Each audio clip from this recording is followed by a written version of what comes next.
पत्थर दिल, किताबों के लेन देन से शुरू हुई प्रेम कहानी। मैंने मोबाइल में समय देखा, 6 बजने में 5 मिनट बाकी थे। सुधा को अब तक आ जाना चाहिए था। वो समय की बहुत पाबंद थी। मेरी नज़र दरवाजे पर टिकी थी। 1.5-2 साल से यही क्रम चला आ रहा था। इसका क्या परिणाम होगा मैं भी नहीं जानता था। फिर भी मैं सावधान रहता था। जो भी हो रहा था वह उचित नहीं था, ये जानते हुए भी मैं खुद को रोक नहीं पा रहा था। माना कि वह मुझ पर मुग्ध थी, पर शायद मैं कतई नहीं था। मेरा हरा भरा पूरा संसार था। सुंदर, सुशील, गृहस्थ पत्नी, 2 बच्चे, प्रतिष्ठित रौबदाब वाली नौकरी। 15 साल के वैवाहिक जीवन में पत्नी से कभी किसी तरह की कोई किचकिच नहीं। यह अलग बात है कि कभी पल 2 पल के लिए किसी बात पर तू मैं हो गई हो। फिर भी अंदर से व्यवहारिक गृहस्थ कट रहा था कि अभी समय है, यही रुक जाओ, वापस लौट आओ। वैसे सुधा के साथ मेरे जो संबंध थे वे इतने छिछोरे नहीं थे कि एक झटके में तोड़े जा सके या अलग हुआ जा सके। सबसे बड़ी बात यह थी कि हमने कभी मर्यादा लांघने की कोशिश नहीं की। हमारे रिश्ते पूरी तरह स्वस्थ और समझदारी भरे थे। कुछ हद तक मेरे बातचीत करने के लहजे और कलात्मक स्वभाव की वजह से वह मेरी ओर आकर्षित हुई थी। इसमें कुछ भी अस्वाभाविक नहीं था। आपसे 10 साल छोटी युवती आपसे जबरदस्त रूप से प्रभावित हो और आप सन्यासी जैसा व्यवहार करें, ये संभव नहीं है। मैंने भी खुद को काबू में रखने की कोशिश की थी, पर मेरी ये कोशिश बनावटी थी, क्योंकि शायद मैं उससे दूर नहीं रह सकता था। कोशिश की ही वजह से आकर्षण घटने के बजाय बढ़ता जा रहा था। लगता था कि यह छूटेगा नहीं। उसकी नौसिखिया लेखकों जैसी कहानियां को मैं अस्वीकृत कर देता, वह शर्माती और निखालिस हंसी हंस देती। फिर फटी आंखों से मुझे देखती और अपनी कहानी अपने ही हाथों से फाड़ कर कहती, दूसरी लिख कर लाऊंगी, कहकर चली जाती। हमारे बीच किताबों का लेन देन होने लगा था।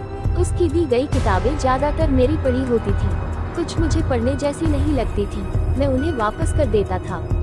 वो मेरे अहम को झकझोरती रहती थी। शायद मैं उसे हैरान करने वाली युक्तियों से ठंडक पहुंचाता रहता था। क्योंकि मैं पुरुष था, हमारे संबंध यानी रिश्ते भले ही चर्चा में नहीं थे, पर खुसर तो होने ही लगी थी। यहाँ एक बात स्पष्ट कर दूं कि हमारे बीच किसी भी तरह का शारीरिक संबंध नहीं था।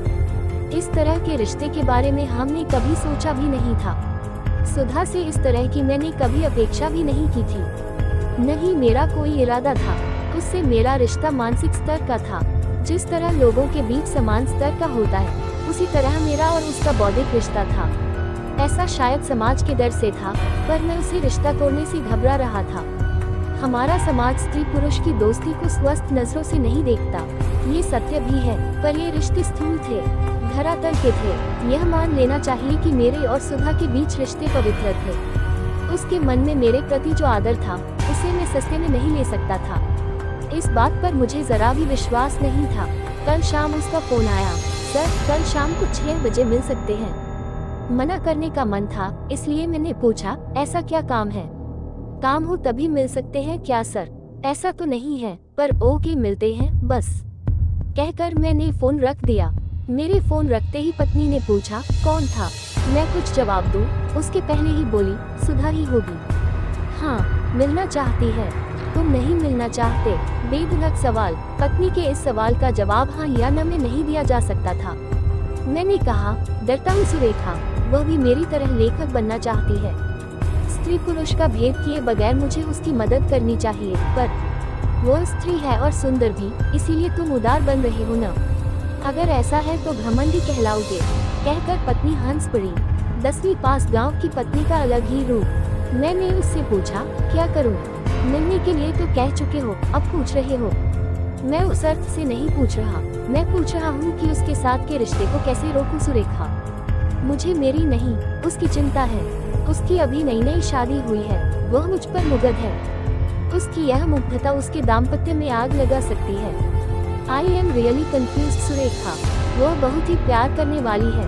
स्पष्ट और सख्ती से कह दो तुम्हें फोन न करे, जितना हो सके उतना दूर रहो उससे। पत्नी की सलाह व्यवहारिक थी। मेरे भीतर का व्यवहार कुशल आदमी उसकी बात से सहमत था, पर बवाली मन वह नहीं चाहता था। उसे इस बात में बिल्कुल विश्वास नहीं था। वह सोच रहा था, जो तुम्हें पवित्रता से चाहे, तुम्हारा आदर करे, तुम्हारी दोस्ती के बदले गर्व महसूस करे, उसका अपमान, उसकी उपेक्षा ठीक नहीं। इस तरह के आदमी की फिक्र तो सामान्य आदमी भी नहीं करता। तुम तो लेखक हो। लेखक तो समाज से ऊपर उठकर सोचता है। उस रात नींद नहीं आई। पूरी रात करवटें बदलता रहा। दिन में ऑफिस के समय बेध्यान हो जाता। 5:45 बजे डायरेक्टर से अनुमति लेकर कॉफी हाउस के लिए निकल पड़ता। कॉफी हाउस नजदीक ही था। मैं गाड़ी से 5 मिनट में पहुंच गया। 6 बजने में 5 मिनट बाकी थे। मैंने 2 कप कॉफी का ऑर्डर कर दिया। अभी तक आई क्यों नहीं? मैंने घबरा कर मोबाइल देखा। मुझे वहां आए करीब 10 मिनट हो गए थे। कोई मुश्किल तो नहीं आ गई? आजकल के पतियों के बारे में कुछ कहा नहीं जा सकता। जबरदस्त नजर रखते हैं पत्नियों पर। मोबाइल पर रिसीव्ड और डायल्ड नंबर चेक करते हैं। व्हाट्सएप और फेसबुक पर फ्रेंड लिस्ट के साथ मैसेंजर चेक करते हैं। कोई गलत संदेश तो नहीं भेज रहा। मैंने माथे का पसीना पोंछा। दरवाजे की तरफ देखा। खिड़की की तरफ ताका तो शाम की गुलाबी धूप छंटने लगी थी। मैंने सामान्य होकर बैठने की कोशिश की। आने जाने वाले असहजता भांप सकते। आखिर 6:10 पर सुधा आई। ब्लैक टी शर्ट और गाढ़ी नीली जीन्स में आकर्षक लग रही थी। मैंने मन को लताड़ा। तू तो कहता है कि शारीरिक आकर्षण नहीं है, मानसिक दोस्ती है, तो फिर? Sorry sir, I am late. बैठो, मैंने कॉफी का ऑर्डर कर दिया है। थैंक्स सर, सब कुछ ठीक तो है ना?